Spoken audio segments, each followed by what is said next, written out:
وەک هەموو جیهانی لە ترکیە جی ڤایرۆسە کۆرۆنای ژیانە ڕۆژانە ji bo weڵاتیان gelek sînordar kiriye. Lêbelê beşek ji welatiyan hene ku ڤایرۆسە کۆرۆنای ژیانە wan hêj zehmettir kiriye. Kesên astengdar. Bi ڤایرۆسە کۆرۆنayê êdî kesên astengdar temamî ji nava jiyana rojane ya civekî dûr ketine û di malên xwe de asîmane.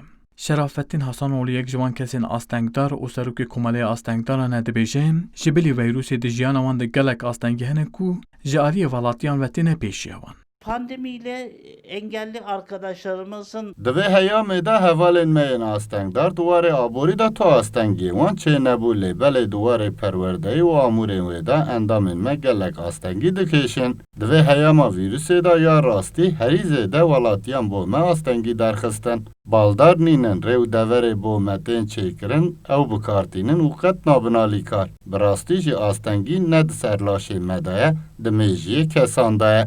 Daud Konakçî ku di roja hatî dinê di çavên xwe de astengdara amaje dike ku taybetî partiyên siyasî wan kêmaz û kêrnehatî dibînin. û ji ber ڤایرۆsê jî êdî ev di malên xwe de asîmane. Siyasi partiler engelleri her zaman 3. planda ya da 4. planda alıyorlar. Partiyên siyasî astengdaran wekî kesên kêrnehatî dibînin û ev yek jî di nav civatê de hebûna me ji holê radike. Bêguman di heyema ڤایرۆsê de ji ber ku em jî di koma rîskê de ne, em her di malê de asê dimînin û ji gelek mafên xwe yên jiyanê bêpar dimînin. Serokê Federasyona Astengdaran Cemalettin Gürsoy jî dibêje ev dixwazin veke endameke jiyana rojane ya civakî bên dîtin û di heyema ڤایرۆsa koronayê de jî ji her mafên xwe yên jiyanê bêpar mane. Çok sorunlarımız var. Gelek keşeyên me hene. Mafî îstixdam, perwerdehî, tenduristî, wergirtina mûçeyê astengdariyê û mafê hatê çûnê divê heyama ڤایرۆsa koronayê de temamî ji destê me hatine derxistin.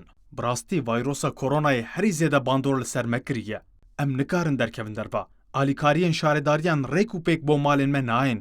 Li dijî ڤایرۆsê jî em nikarin xwe zêde biparêzin. Em niha li malên xwe de têkoşîna jiyanê didin û bi dihan hevalên me canê xwe ji destane. Li Tirkiye gorîsaziya neteviya amarên astengdaran hejmara kesên astengdar 3 milyon kesin.